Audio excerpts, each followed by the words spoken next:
As you listen, keep in mind that though this podcast features medical and other professionals and regularly speaks on the topic of psychoactive substances in a positive light, nothing heard here should ever be taken as medical advice or as encouragement to consume any of the substances mentioned, especially the ones that are blatantly illegal in your country of residence. Listen critically and always check in with yourself before acting based on anything you hear or read on the internet.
Hello everyone, welcome to another episode of ATTMind Radio. I am your host, as always, James W. Gesso, and before we get this show started, we're gonna, kick it off in a way that's pretty familiar to those of you who have been listening, which is I'm gonna mention that this podcast is brought to you by Patreon, which is a crowdfunding platform wherein you can pledge an amount to give me each month to keep doing the podcast. It's $2, $3, $5, $10. You could also give upwards of $25 or more a month if you want to, and a couple people have, and part of giving that money is a bunch of exclusive stuff, and if you happen to give $25 or more, one of those exclusive things is being thanked on the show. So I want to give a quick shout out to Wes Pryor and Carl Ronica, pardon me, Carl, if I mispronounced your name, for being awesome supporters, patrons of this podcast and of my research, and donating such a wonderful amount each month to what I'm doing.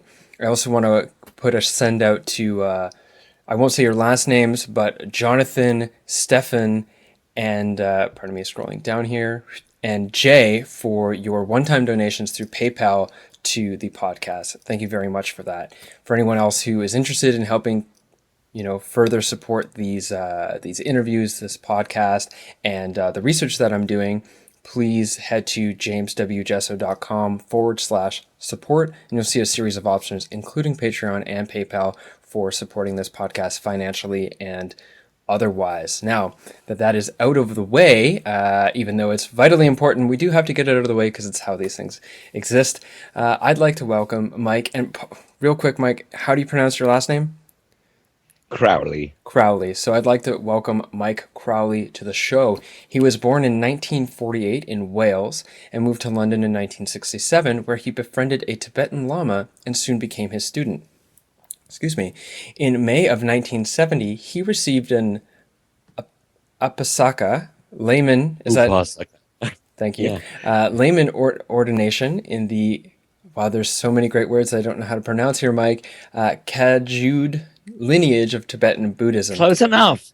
That's close? Okay. After years of further study and meditation, Mike was ordained as a lama in 1987, which is the year after I was born. Mike has lectured at the Polish Buddhist Center, the Collegium Minor, Jagiellonian University. Jagiellonian University. Jagiellonian. Yeah. Oh, I feel so vanilla to Buddhism right now. Krakow, the Museum of Asia and the Pacific, Warsaw, the University of Wisconsin-Madison, and the California Institute for Integral Studies, San Francisco. And he is currently funding on Kickstarter his new book, which is The Secret Drugs of Buddhism, or at least that's the name of the very provocative Kickstarter campaign. Welcome to the show, Mike. Oh, thank you for having me. So, as I was just explaining to you beforehand, typically before I have people on the show, I am already familiar with their work, or I make myself familiar with their work. But since I just found out about what you were doing a couple days ago, and your Indiegogo campaign is ending so soon, and it's so interesting. Kickstarter. Kickstarter, sorry, right. Indiegogo is the one that I use. Kickstarter campaign. Anyone that's listening, the appropriate links will be available in the show notes and on YouTube. And so I was just so interested, I immediately bumped you all the way ahead of the queue and got you into an interview right away today.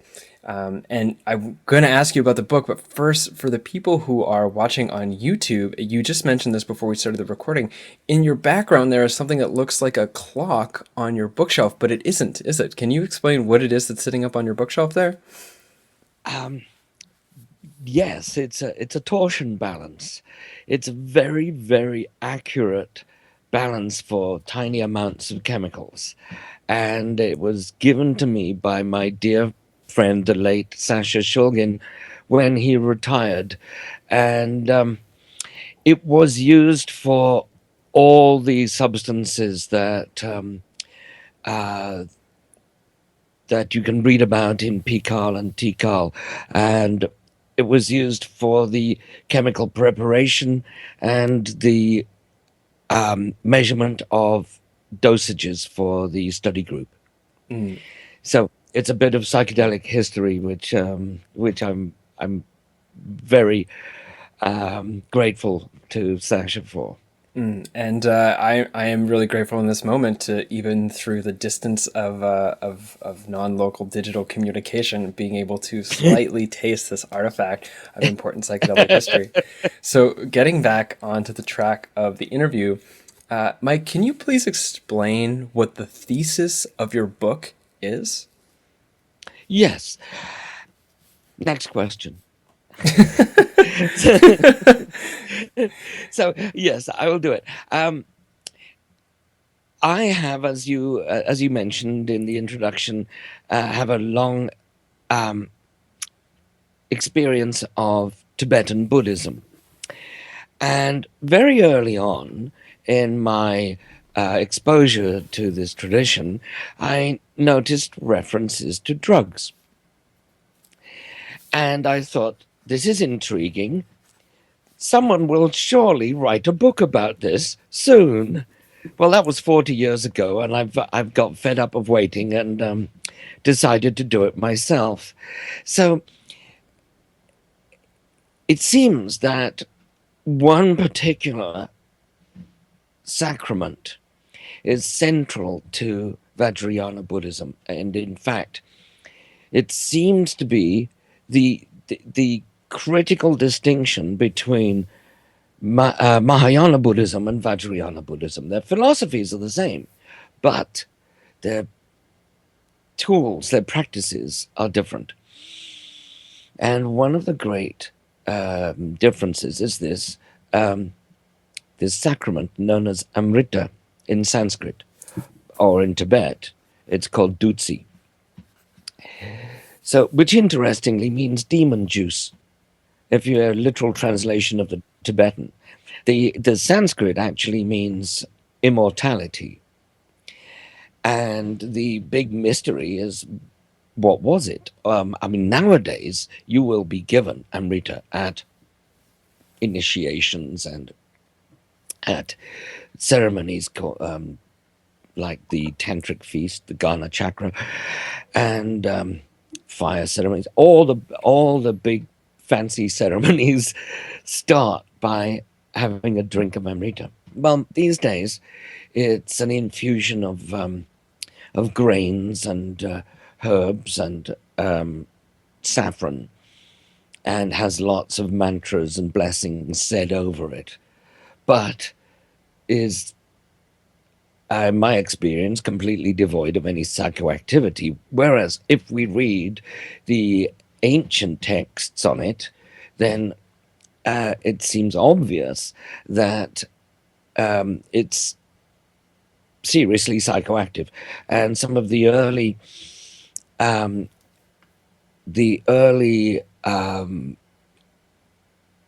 initiation texts speak of actual physical effects from the Amrita, like a hot sensation in the abdomen, for instance. Yes, and also as late as the 15th century in Tibet, a scholar and lama by the name of Kadrugje wrote that there are three essential things for any initiation, and that is the Amrita, the visualization, and the mantra. And if any of these things are missing, it's not a true initiation. It's just a blessing. So I found that while I was noticing all these drug references in the texts, nobody else seemed to be picking up on it at all. And in fact, there seemed to be a kind of avoidance of the subject. And so I attempt in my book to remedy this blind spot that is either due to just ignoring the passages or just confusion over what they mean.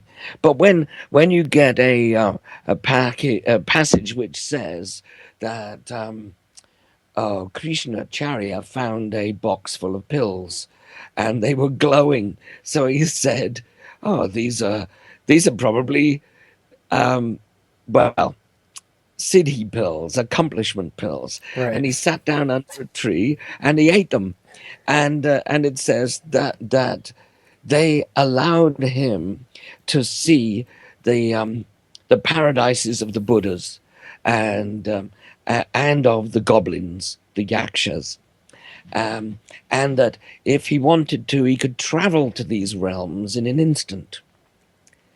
Well, this sounds like he'd found somebody's stash of psychedelics, Right. and so this is just the book is actually full of such examples. I've waited over the last several decades till I could amass enough of this so that the existence of the psychoactive sacraments is undeniable. And basically my organizing principle is that if I want to advance a thesis, advance a proposition about some symbol or some something which I seem to have teased out of the scriptures, then I want support from at least three different data. And so you'll find everything in the book is like well backed up and authenticated. I've got 13 pages of bibliography, 300 and something footnotes, and citations. So yes, that's basically what my book is about. And it traces the history of sacramental drug use in Asia from Central Asia in what's called the Bactrian-Margiana archaeological complex. I'd rather think of it as the Oxus Valley culture, but they gave it this cumbersome name.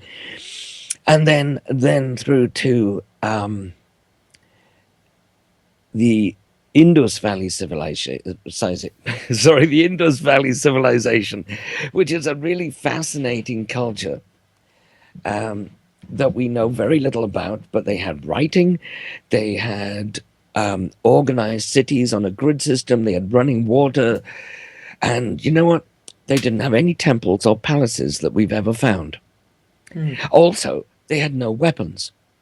We've never found any weapons or depictions of them from the culture. They seem to be a very happy, peaceful culture that lived in northwest India, but disappeared because of agricultural changes. The land was sinking and got saturated with seawater, and so made farming untenable. But wonderful civilization, and there is a guy, a professor I've forgotten his name, but he says after examining over 1,000 of their personal seals, he says that he thinks they used a kind of soma. He called it soma. And we know Soma from the Rig Veda, which is actually later than these people. Mm-hmm. And so in the Vedas, we have many references to this sacramental potion called Soma. And I do give a few opinions of mine on the subject, but it's not the major focus. But one of the synonyms of Soma was, and Soma means juice, by the way, it just means that which is pressed out. Mm-hmm. And so one of its synonyms was immortality, or the elixir of immortality, which is Amrita. So you're saying that Soma and Amrita are the same thing? Is that were the same? Okay. Were the same thing. I think that's important to say. At the time of the Vedas, in the Aryan culture, which migrated into northwestern India about 2000 BC, their main text was the Rig Veda, which was a collection of chants used during a fire sacrifice. That is to say, an animal was sacrificed, and then the priests, the Brahmins, sat around a fire, made soma on the spot, gave some to the fire as a sacrifice to the gods, and then drank the rest, and ended up with a freestyle rap contest. I'm serious. This is how they say the Vedas were written, was like by priests high on soma.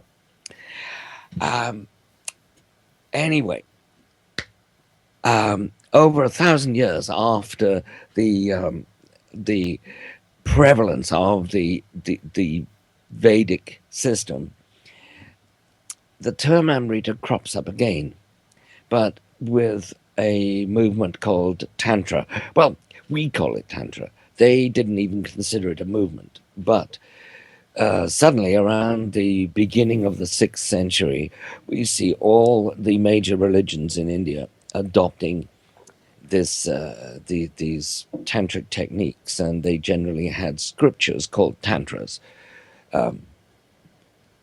The Shivites also had other names for their tantras, like Agama and so on. But the Shivites, the Shakti tradition, the Buddhists, the Jain, the Vaishnava, Vishnu worshippers, they all wrote tantras about this time, and they all seem to have used a similar sacrament.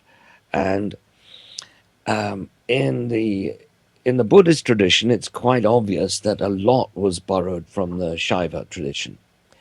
For instance, the famous Bodhisattva Avalokiteshvara carries attributes of Shiva, which you can actually trace back to the Vedic Rudra. One of the things which Avalokiteshvara carries is a flask of medicine, liquid. And what's curious about it is that Rudra also carries this. Rudra is the Vedic equivalent of Shiva, in fact, that they were assimilated at a later period, and it said that Rudra is just another name for Shiva. In my opinion, I think Shiva was probably an indigenous deity who represented the Psilocybe cubensis mushroom. Mm-hmm. The Soma of the Aryans was probably, I know there's a lot of dispute about this, but I think that, going by evidence in the White Yajur Veda, they used, first of all, Amanita muscaria.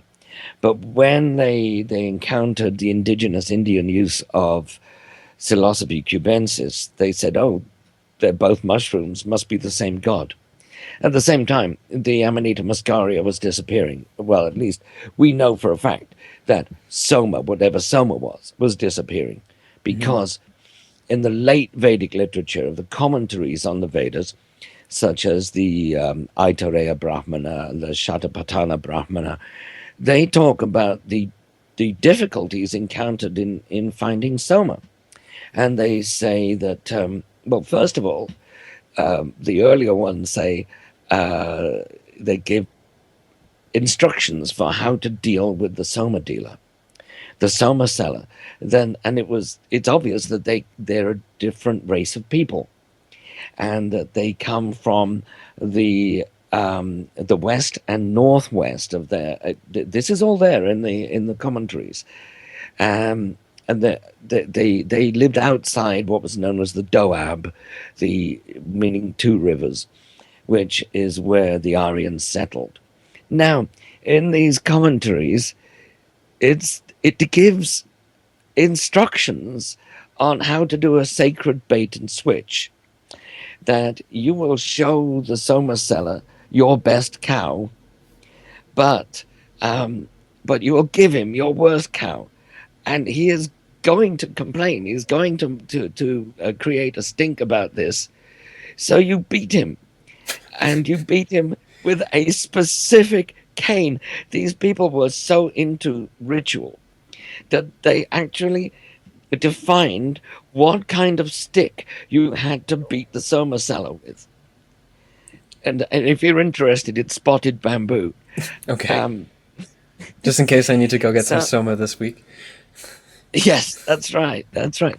So, and they also say, oh, if it's not a cow, if you give him gold, like beat him till he gives you the gold back, and then you make off with the Soma and the gold.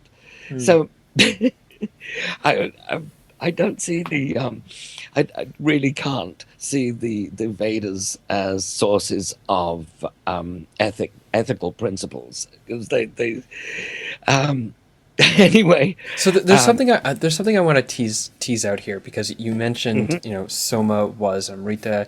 You mentioned Amrita and Soma were mushrooms. You also mentioned that it's a contested idea as to what Soma was. I know that Chris Bennett talks about it as having been cannabis, and R. Gordon Wasson, and I believe, was it Albert Hoffman as well? Together they talked about it being Amanita muscaria.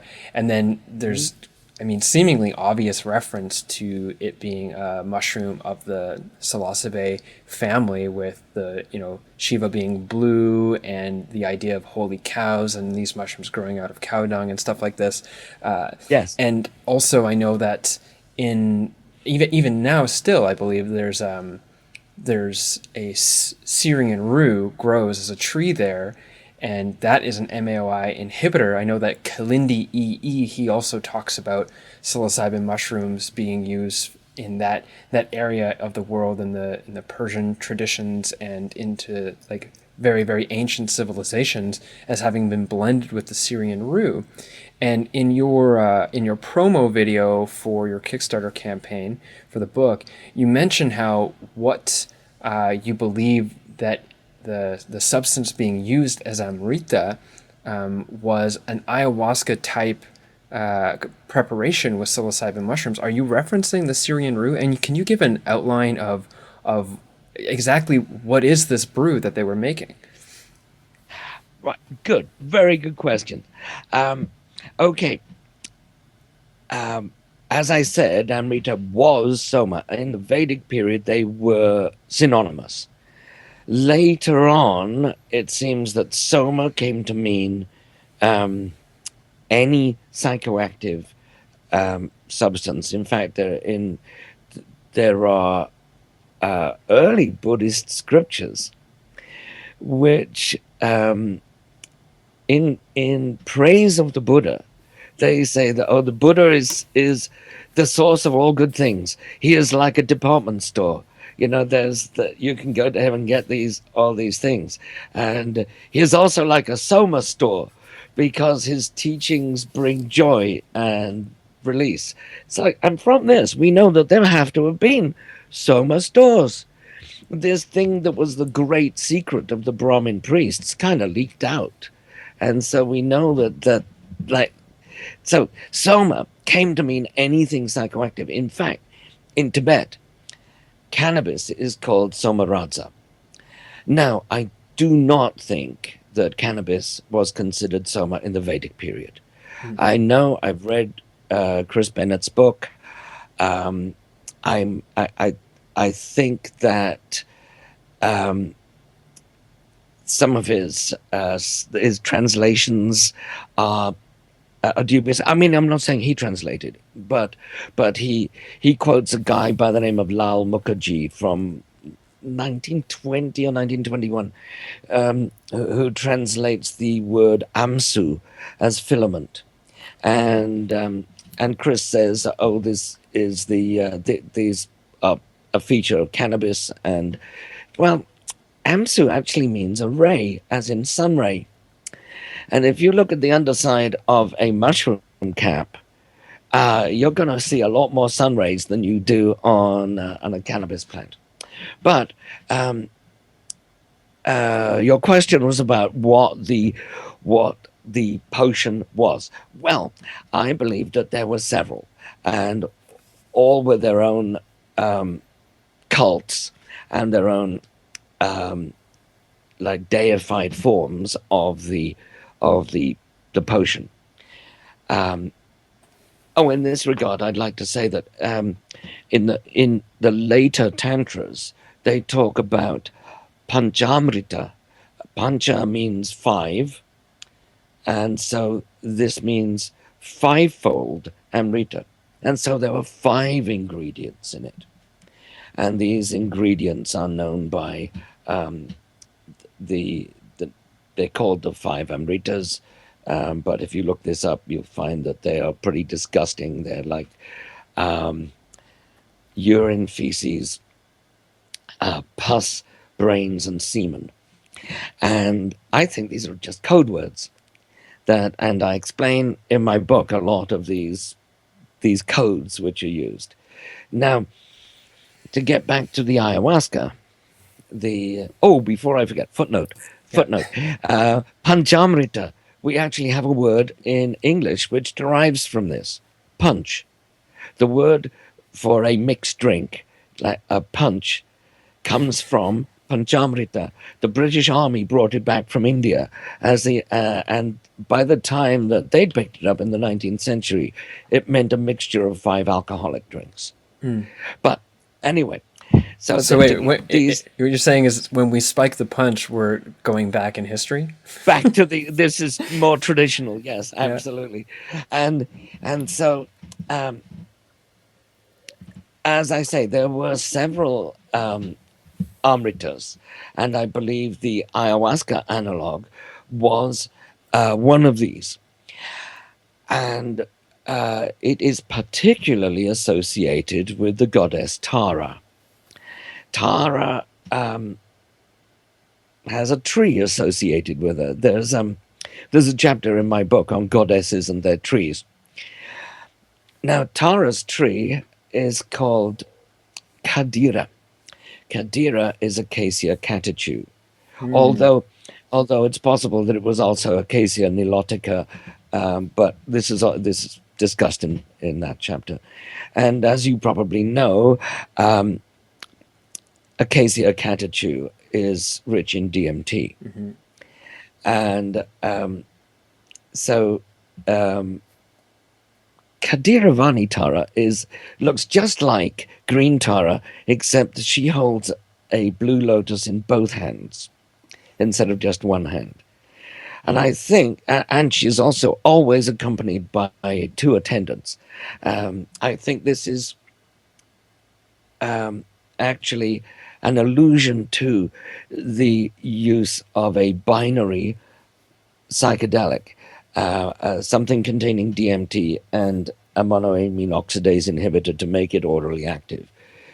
And I suggest. Do you propose what that MAOI containing? Like, yes, yes, Syrian rue, just as you said, Syrian rue, and so it is known that the Persians, as you also mentioned, the ancient Iranians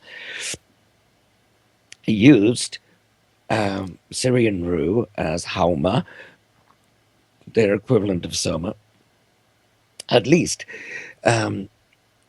it's very prominent in the Zoroastrian religion, and so we also know that there is a very old community of Zoroastrians in India.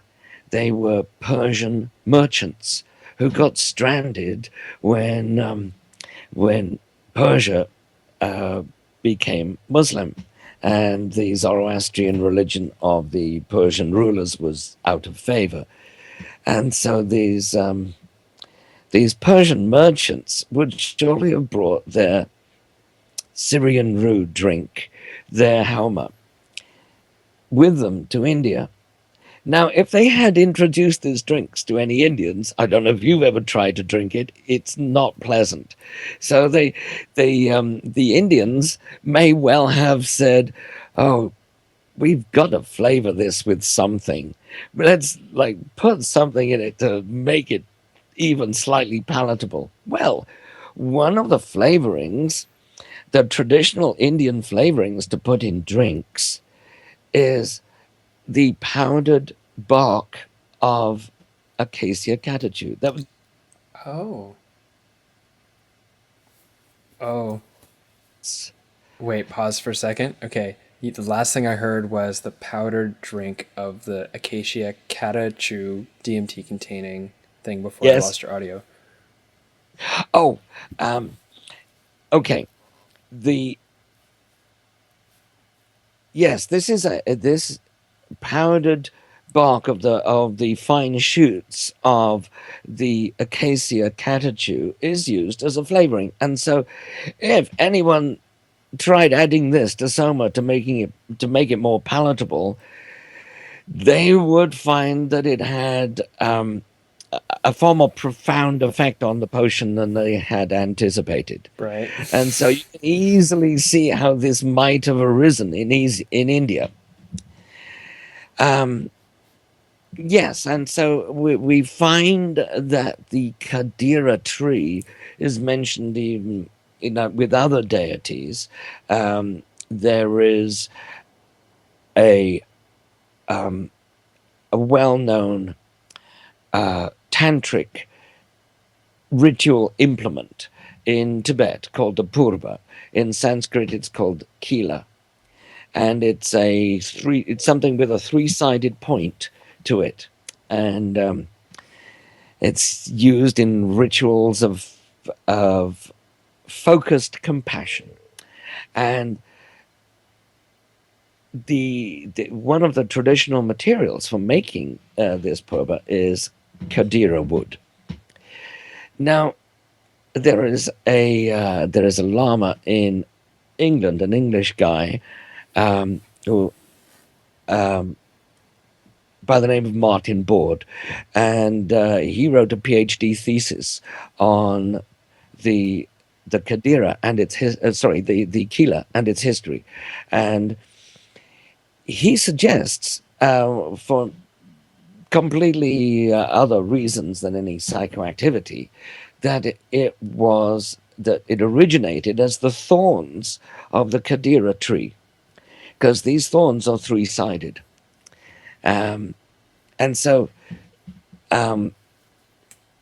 there's not nearly as much kind of direct evidence for the use of an ayahuasca analog in ancient India.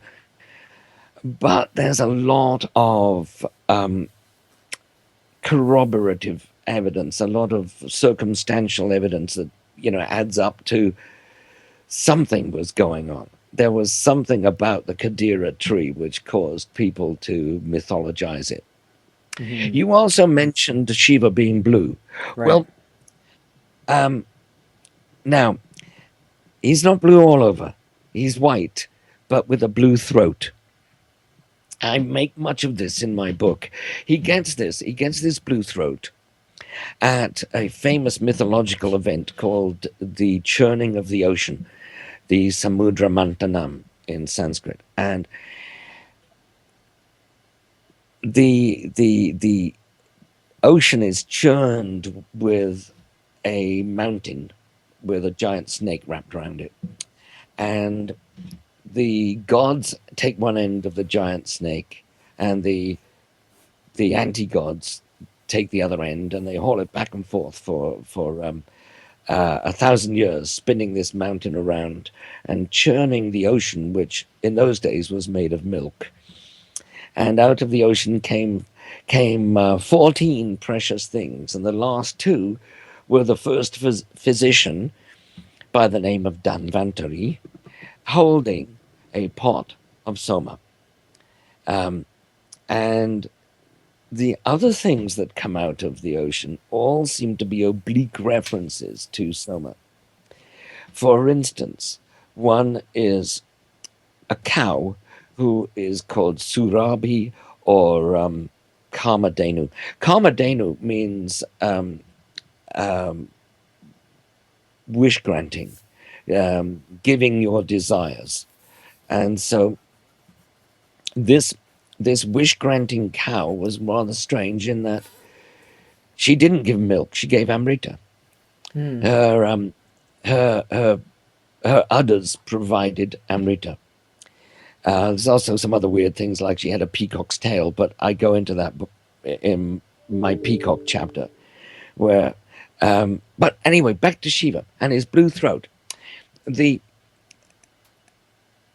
churning process, according to the myth, also produced a toxic byproduct, and it was called, but it had various names, like sometimes it's called Visha, which just means venom, sometimes Hala, and sometimes Halahuta.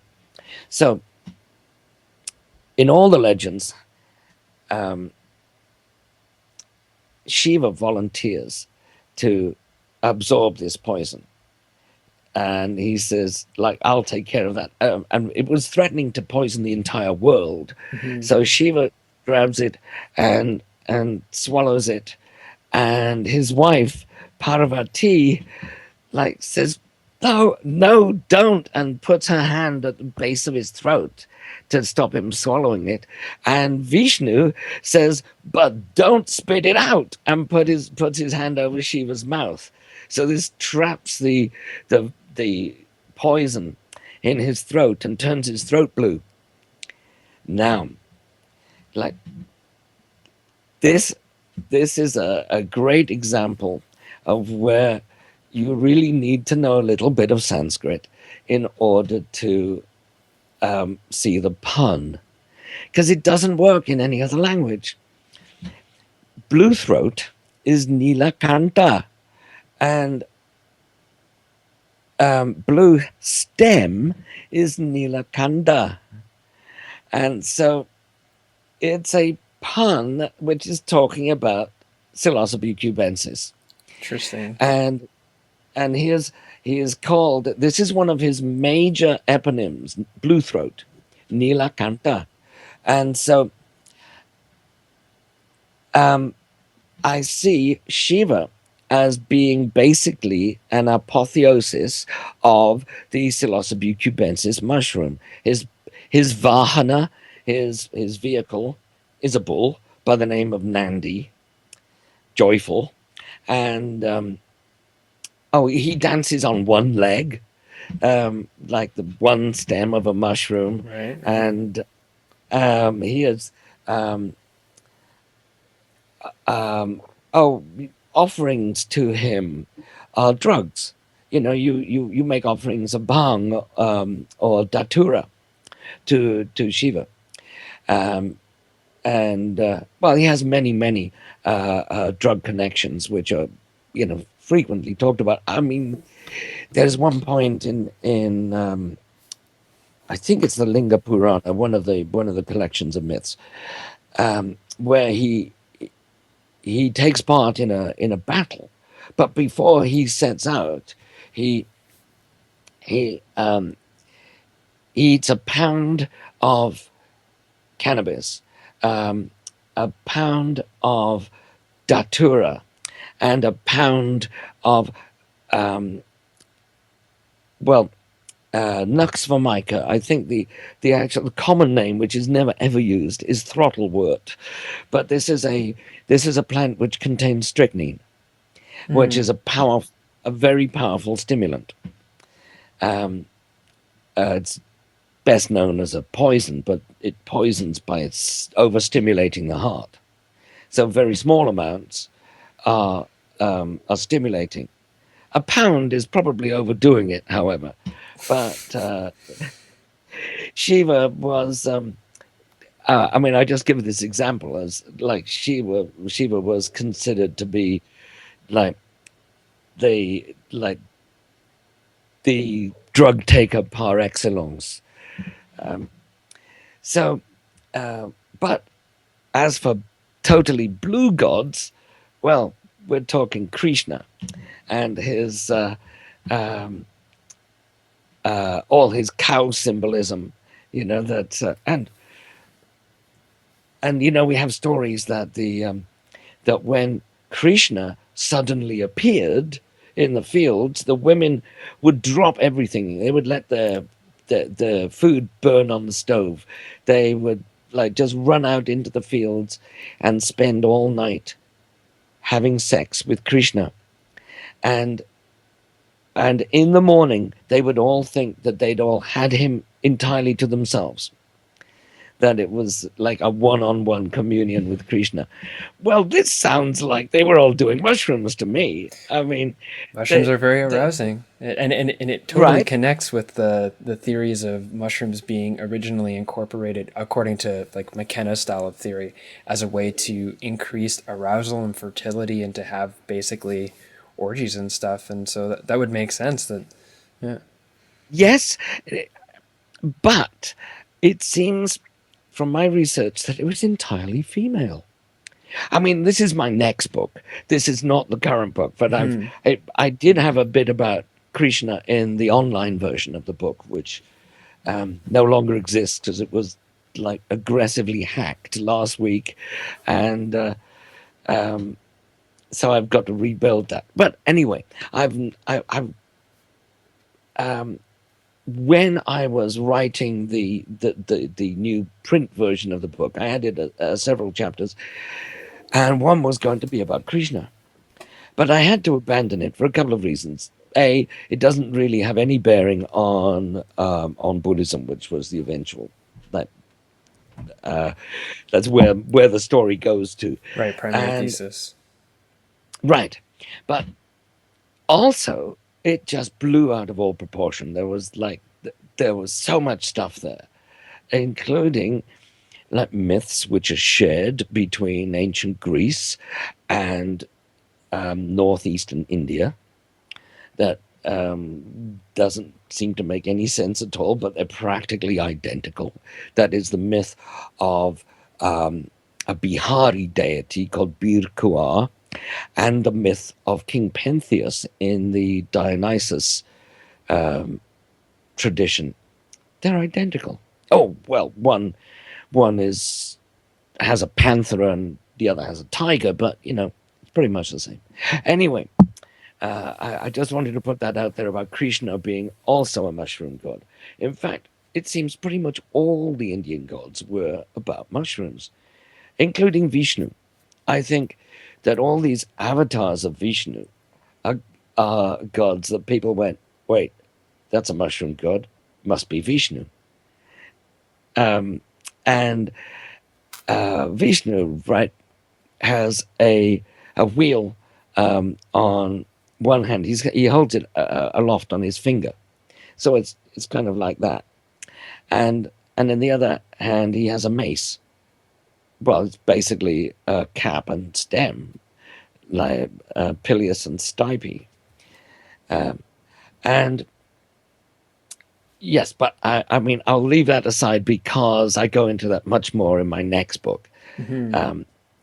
It is really interesting, and I really appreciate having this talk with you because I get to really learn the complex background of a lot of surface level ideas that have been floating around for a long time, and there's a couple things that are really interesting there.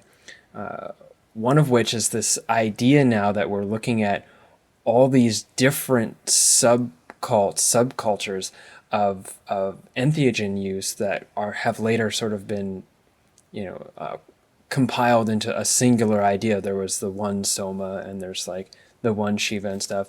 And that as we're exploring this, and you present these concepts, that what we're looking at here is actually almost like the cultural rendering of a larger interactions with archetypal beings. So we talk now in the contemporary world, really heavily influenced by digital technology and by alien mythology and all of this kind of stuff, or symbolism anyways.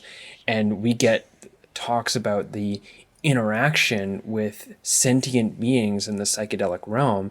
And it seems like what we're tuning back to in this discussion is to look at some of the largest patterns of religious deities is all sourced in interaction with what today we call, entities in the psychedelic realm, but then they call these gods, and that there would be this continuous feeding back into a larger cultural, symbolic or mythological narrative to say, oh, this is this, avatar of Krishna, or this is this, like a separate expression of this other god, because they all associate to this experience, which we have personified as being these deities and stuff. So I think it's very interesting because it gives a historical foundation to explore the concepts of quote unquote entities in the psychedelic realm, and then it also kind of gives a new angle to a lot of the discussion that comes from people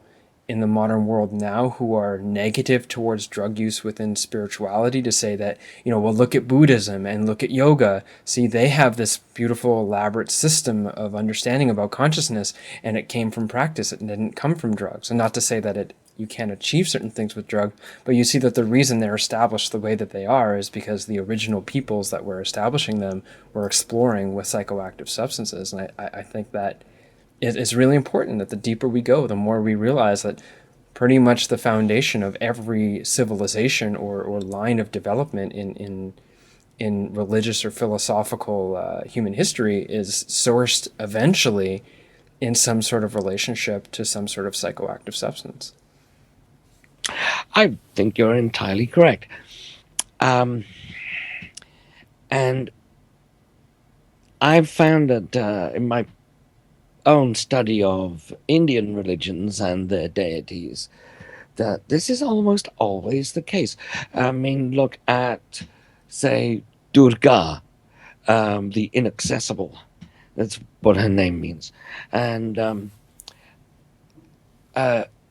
she has a byname or eponym of Mahishasura Mardini, which means she who crushed the buffalo demon. It's usually translated as the conqueress of the buffalo demon. Well, if you parse the name, you'll see it's actually the word Mardini means she who crushes, and it's the same word which is used for crushing Soma. Now, what would the buffalo demon be? It just so happens that there is an extremely potent mushroom called Panaeolus camboginiensis, and it grows only on buffalo dung. It does not grow anywhere else but buffalo dung. And so I believe this explains a lot of things, not just Durga, but also references to buffaloes in the lives of the Mahasiddhas, the fact that certain deities are have buffalo heads, or they ride a buffalo, and I treat this in my book. I also point out that certain deities that ride buffaloes also ride peacocks. Hmm. and that there's a chapter in the book on the use of the peacock as a clandestine symbol for Psilocybe cubensis. In fact, the peacock was also called Nilakanta, blue throat. In poetry, you'll find that word used to mean peacock. And curiously, there is a folk tradition in India that it was not Shiva at the churning of the ocean who drank the poison, but the peacock. And this is only a folk tradition. It doesn't occur in any written scriptures, but it does produce it does like give a perspective on the use of peacock symbolism. For instance, I believe there was only ever one monastic sect devoted to Shiva, and this was in the 11th century in Maharashtra. There was a sect of Shivites called the Madhya Mayuri. Now, Mayuri means peacock. Madhya means stoned. It means intoxicated, but in a general sense of not alcohol. And it means, like, you could say mentally deranged, but it's usually connected with intoxication of some kind. I find that And very so, interesting, and this goes back into what I was just saying about the psychedelics or psychoactive plants being the source of a lot of basically all human religion and philosophy at its earliest core. And I'm thinking about, and please correct me on where I'm missing here, because I don't have the depth of historical research as yourself. But I think about how Stanislav Grof, who I'm sure you're familiar with, being that you oh, I know. taught at the California Institute of Integral Studies, one of his books, The Cosmic Game, it's sort of sourced in him realizing that all the insights and understandings he was getting from what people were saying about the nature of reality in their large psychedelic experiences seemed to very, very intimately overlap with this ancient philosophy of Kashmir Shaivism, which is a philosophy bred in worshiping Shiva. And if Shiva was the mushroom, you think, oh, it's not a correlation in the sense it's like, oh, they just happen to do this and they just happen to this. It's like, no, this is the ancient people who are incredibly invested in mapping the very thing that right now we're remapping and discovering. So that's why it seems to work really well. Does that fit with what you're talking about here? Oh, utterly. Yes, it does. There is another thought that I had, though, because you mentioned entity encounters. Mm-hmm. That people talk about meeting entities. Well, the first book that I ever read which discussed psychedelics was The Psychedelic Experience by Leary and Alpert and so on. And this, of course, was a version of the Tibetan Book of the Dead. It made me go out and get the Tibetan Book of the Dead and read that too. Which is a great read. Yes, and one of the things that it keeps stressing is when you encounter these Buddhas or demons or whatever, always remember that they are not separate from you. They are emanations of your own consciousness. Mm-hmm. And they are parts of your mind which you have not integrated, so you see them as separate beings. Mm-hmm. Now, I think this should be required reading. I agree, for actually, yeah. So, now, the Tibetan Book of the Dead is part of what is called the Terma tradition. It was supposedly discovered by someone called Ratnalingpa, and he was determined to be a terton, a treasure text discoverer. Now, he was one of what's called the five Teton kings, the 5 great treasure text discoverers. Now, there seems to be, in the treasure texts, which are all deemed to have been composed by Padmasambhava in the 8th century, Padmasambhava and his girlfriend, Yeshi Tsogyal. So there seems to be a preponderance of references to Amrita in this tradition, more so than other traditions, as far as I can see. And I am particularly interested in one of the other Teton kings by the name of Pemalingpa. Pemalingpa was Bhutanese.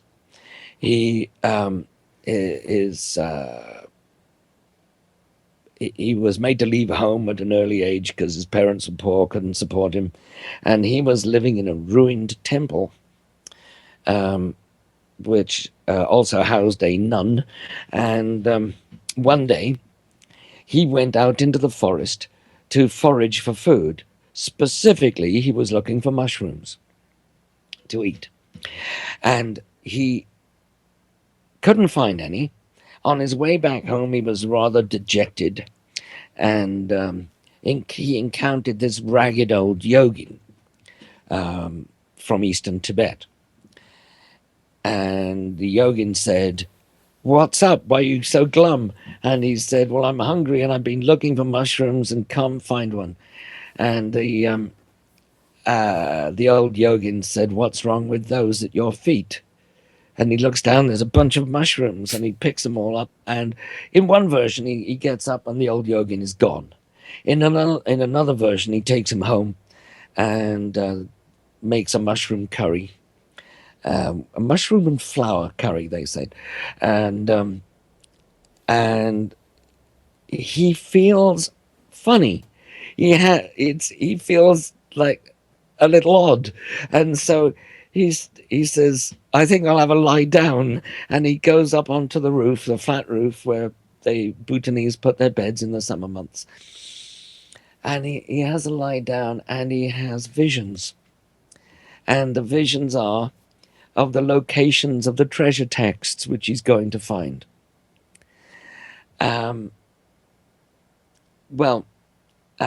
As far as I can find out, that's the only scriptural reference in Tibetan Buddhism connecting mushrooms and visions. Yes, I'm particularly interested in Pemalingpa, as I actually have a manuscript of one of his termas. Yes, so it seems this tradition has continued. You also mentioned yoga. Well, what we know of Hatha yoga was actually utterly secret until the late 19th century, when people like Arthur Avalon started blabbing about the secrets of Hindu tantras. And there is a Buddhist equivalent, particularly in the Dzogchen tradition of Tibet, and it's still utterly secret. They're physical movements like Hatha yoga, very similar, but different positions, different asanas. And this actually I find very interesting, this particularly the relationship between the Natha tradition of Kashmiri Shaivism, as you mentioned, and Buddhism. The connection is actually very intriguing, in that some of the founding gurus of the Nat tradition are the same people as the founding fathers of Buddhist Tantra. And these people are called, in Buddhism, they're called Maha Siddhas, meaning great adepts. And for instance, like we share the same, we share Gorakshanath, and there is one of the Adi Guru, the founding guru of the Nat tradition, is called Matsenjira nut. And Matsya means fish. Matsya plus Indra makes Matsyendra. So he is like the fish god, the fish Zeus Lord is what his name means. Anyway, in Buddhism, he's called Luipa, and his biography is just identical, even to the fact that he gets enlightened by overhearing Shiva teaching his wife Uma. And this has survived into the Buddhist version. They didn't bother changing that bit. It's like quite explicitly refers to Shiva in the Buddhist version. So very, very interesting early days of Vajrayana Buddhism and Nata Shaiva.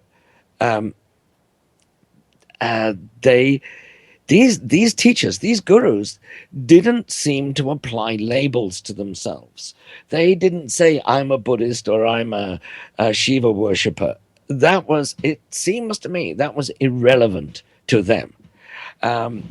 But their students were committed to certain traditions. And so some students came away and gave it a Buddhist gloss, and some gave it a Shaiva gloss. But these guys were just enlightened beings who, by the way, used Amrita.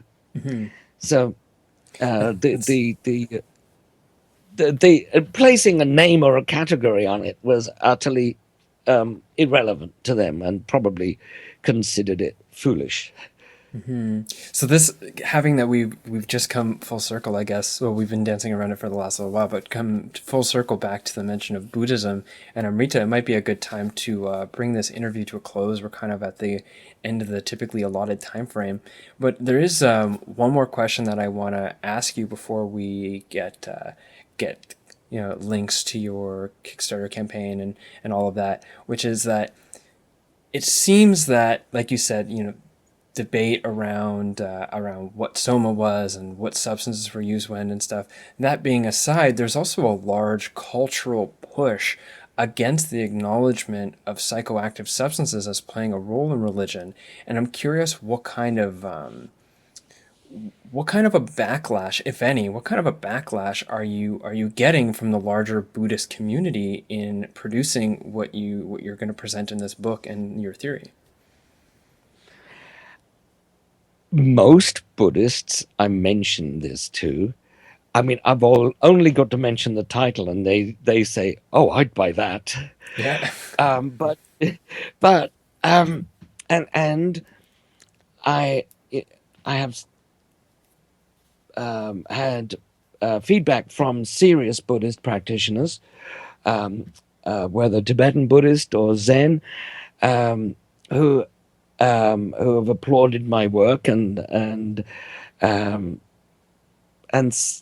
just occasionally I will get somebody who's extremely vehement about how wrong I have to be. And the one thing that they seem to have in common is that none of them have read the book. Mm-hmm. They maybe seen the front cover posted on Facebook, but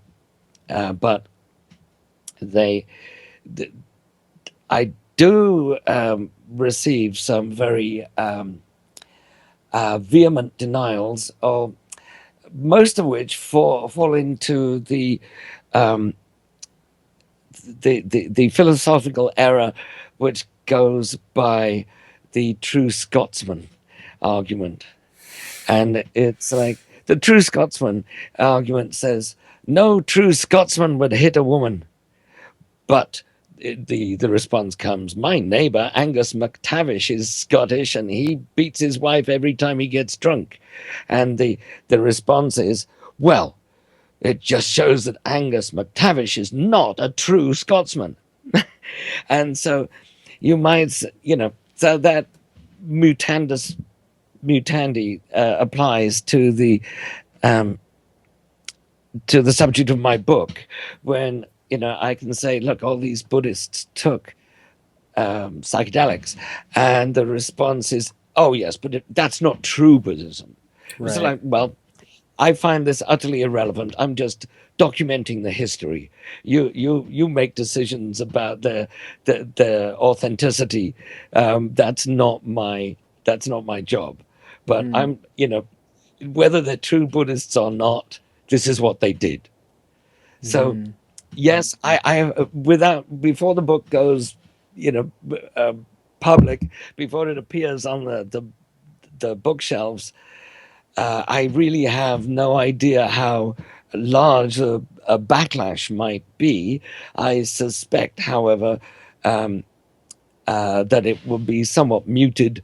I was talking to Alan Badiner about the same subject, and he said he was like he was a bit apprehensive when he published Zigzag Zen, because he imagined that there would be a huge backlash to it, and he said he was quite surprised that the attitude of most Buddhists was, "Oh, Buddhists and drugs, yeah, fair enough."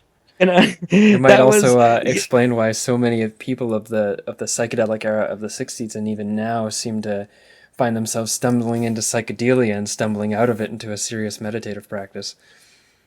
True. Hmm. True. This is very much the case. I found most of the people that took up Buddhism in the 70s came to it via psychedelics. Hmm. Um, and there seems to be, well, this is just a historical fact of Buddhism in the West. I think it was the hippies and psychedelic users that were most attracted to Buddhism. It might be an iteration of the Buddhism's original inceptions as well. Before we call an end to this interview, just as a reference to it just a minute ago when you mentioned the No True Scotsman, for anyone who's never heard that term before, who's listening, that's one of the most commonly discussed logical fallacies, which if you learn the logical fallacies, you can learn very, very quickly how to determine whether or not somebody's logic is based in truth and fact, or whether or not it's based in assumption, in lies, or in misleading information. So, No True Scotsman and Logical Fallacies is a great Google query right after people take the time to look up your Kickstarter campaign. Mike, can you give us a heads up on where can people learn more about your book? How do they find out about your Kickstarter, and how do they support your um, um, campaign right now?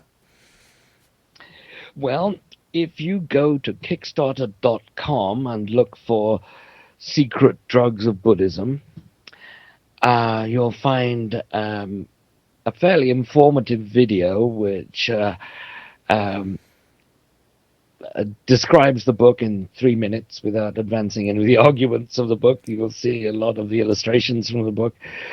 Um, as I said, there was a website which was an earlier version of the book, but I had to take it down because it had been like aggressively hacked. I don't know if this is um, an instance of the backlash, Mm-hmm.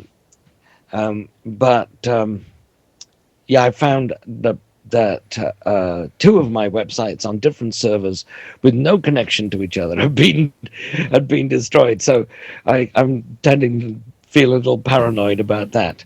However, at the moment, the best way of checking it out is to look at the Kickstarter video, just 3 minutes. But there's also some other information on Facebook, as there is a Secret Drugs of Buddhism Facebook page, and you'll see that page actually has some um, page images, so that you can read some extracts from the book and see what the general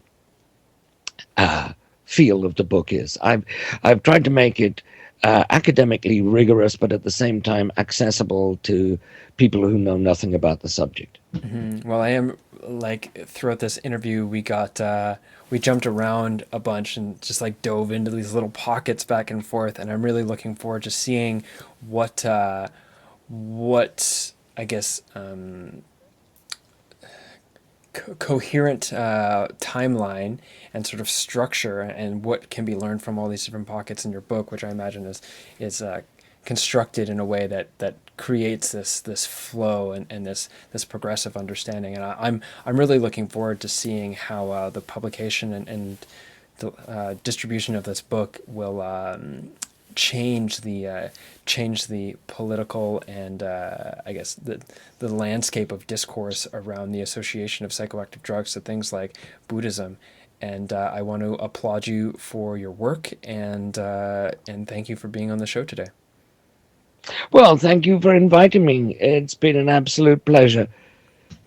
So for the listeners out there, I do encourage you to take a look at Mike's Kickstarter campaign. If you want to find links for it, you can head to jameswjesso.com, which is jameswjesso.com, and under the podcast menu at the top of the screen, you can find a link to this episode as well as other episodes. And I know what it's like to crowdfund a book, and it takes a large community of support to go out there and help it exist. So do give Mike your support in that direct financial way, or at the very least spread this podcast around as soon as possible before the campaign is done, and get as many people hyped as your social networking can encourage. Other than that, head over to iTunes and give the podcast a like and a positive comment, or maybe even on Stitcher. Subscribe. Enjoy your life. Thanks for listening.